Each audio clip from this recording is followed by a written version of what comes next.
most of them out here, and today I've got a build guide for you for a lay mechanic support leader. So I actually forgot to mention a pretty important part in my last build guide for the barrage heavy, that you really want to have a lay mechanic with anointed armaments to support him. So this is the character. This is the build that I use to support my barrage heavies in my gang. So the key thing obviously is to get anointed armaments.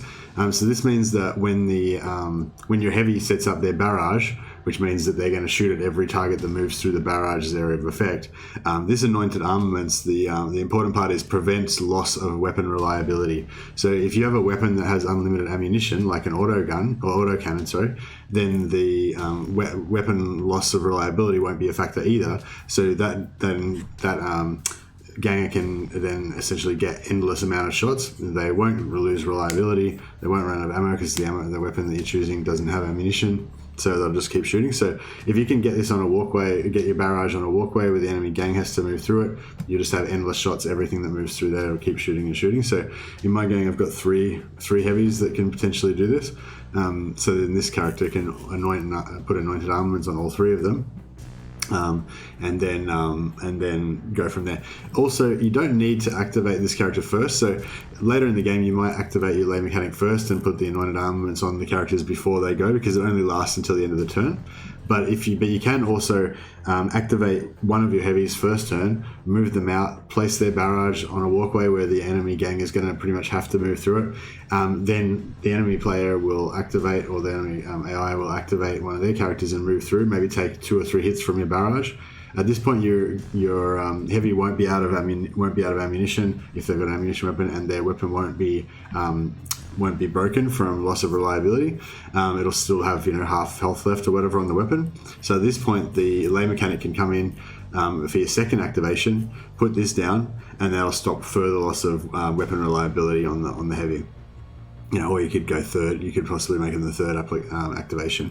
And then bring out another heavy, place their barrage down. And then next round you can use, once you've got all of your heavies in play, you can put anointed armaments on all of them every round. It only costs 10 AP. So typically you're going to have, with all your heavies, you're going to have the aura that gives plus 15 AP to everybody. So this character will have 65 AP per turn, including the 50 that you naturally get. And this character's also got Exertion. So that means they're going to have another 15 AP they can use each turn potentially for a maximum of 80 AP. But yeah, to put, in my gang I have 3 heavies, so I can put this anointed armaments on all 3 of them. It only costs 30 AP to do that. So the other part of this leader builds, this is a leader build as well, is these support skills, Heroic Rally and Heroic Call to Arms. The other thing I wanted to talk about was just how Exertion is pretty much an overpowered skill and probably the most powerful skill in the game. So this skill basically gives you plus 15 movement points and plus 15 action points. Doesn't cost you anything to use. However, at the end of that turn, you get minus 5 initiative, and all of your skills cost plus 10 AP per turn. So basically, if your normal shot costs 15 to shoot with a single-handed weapon, after this it'll cost 16 or 17 the next round. And if you use this get 2 stacks of this stacks up. So if you use Exertion 2 rounds in a row, potentially you have 2 stacks. That means that your single-handed shots will cost 18 action points to use, or a double-handed weapon like a heavy weapon normally would cost 30. That would cost an extra 6, so it'd be like 36 action points per turn, and that'll keep stacking up. So if you notice, it's actually not that, it's only 10%. It only stacks up 10%. When you've got it maxed out, and also it goes away by itself. So you've got, if you look at your stats, you've got this willpower is actually quite an important stat because it gives you a lot of stun resistance. You see this character's got 36% stun resistance and 36% stress resistance. So that stress resistance gets rid of offensive, defensive, or skill debuffs on turn start. So it has a 36% chance basically to get rid of a skill debuff. So if you only have 1 debuff on you, just Exertion, there's a pretty high chance you're going to lose it. Every 1 out of 3 chance you're going to lose it, and this is only with 12 willpower. So if you're going to do this particular build, and I intend to as well, I'm going to put this up to put this up higher. Probably have 18 or even 25 willpower. so that I can just basically use Exertion every turn and have it go away most of the time by itself. Another alternative that you can do is that you can take Composure, and this basically means that on the start of the turn, the user loses up to 3 debuffs. So basically that way you'll automatically lose your Exertion debuff. But as I said, if you've got high enough willpower, you'll pretty much lose it every turn or two anyway. And this character doesn't even need to use Exertion every turn anyway, so it's pretty manageable even without this. But the other part of it is that basically I have Exertion on every member of the team, and they use it every turn. And then this character can use Heroic Rally, which cleanse up to 3 skill debuffs, offensive debuffs, or defensive debuffs off anyone within 10 meter range.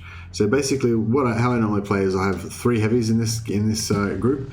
All of them are getting Anointed Armaments. All of them are using Exertion every turn for an extra 15 action points, and all of them are getting cleansed every turn by this lay mechanic that just stands in the middle of them and buffs them, basically.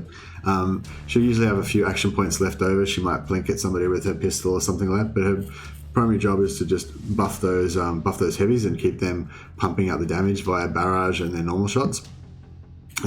So Heroic Rally,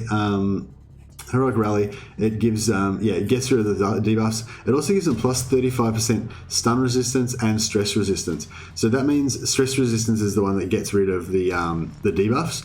So all of my heavies have 12 willpower as well. So they also have a 35% chance to lose a debuff every turn. And once they've had this done to them once, for the rest of the battle, they've got another 35% chance. So they've essentially got 75% chance to drop their Exertion debuff by themselves anyway. So even if she doesn't do this every turn, she can just do this every sort of second turn, and they'll pretty much stay, the debuff will pretty much stay off them. So basically all this means is that everyone in the turn gets an extra 15 action points and movement points per turn above what you would normally have, which is pretty powerful. I also wanted to just showcase. So basically the summary of that is that Exertion is super powerful. You can use it. It sounds kind of bad, like you don't should use it at the end of the battle, but actually you can just use it whenever you want, and it doesn't really impact you that badly. And if you've got this Heroic Rally on your leader and you kind of stay together, then you don't need to worry about it at all, because you can just cleanse it with this. Also, this skill is super powerful because it's the only thing that you can use to cleanse debuffs off your characters, this leader skill. So now that I've kind of figured that out, I kind of try to take this on every leader that I have, because it's just just debuffs can be really powerful.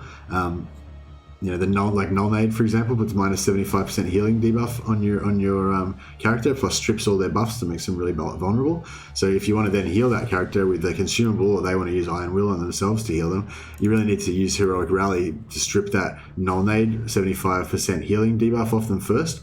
Otherwise, you're going to hardly get any advantage out of your healing, or if you use a healing station. So I just wanted to talk about these. Basically, these two heroic AoE skills that you can get on your leaders.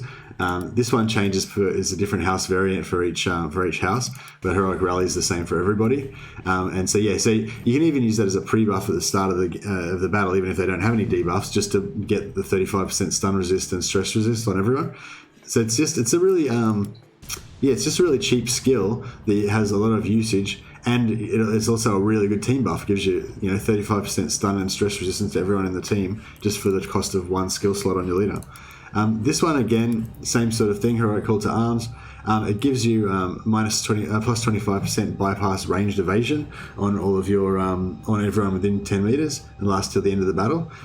So basically this skill by itself, just one skill taken on the leader, gives everyone in the team 25% extra ranged evasion.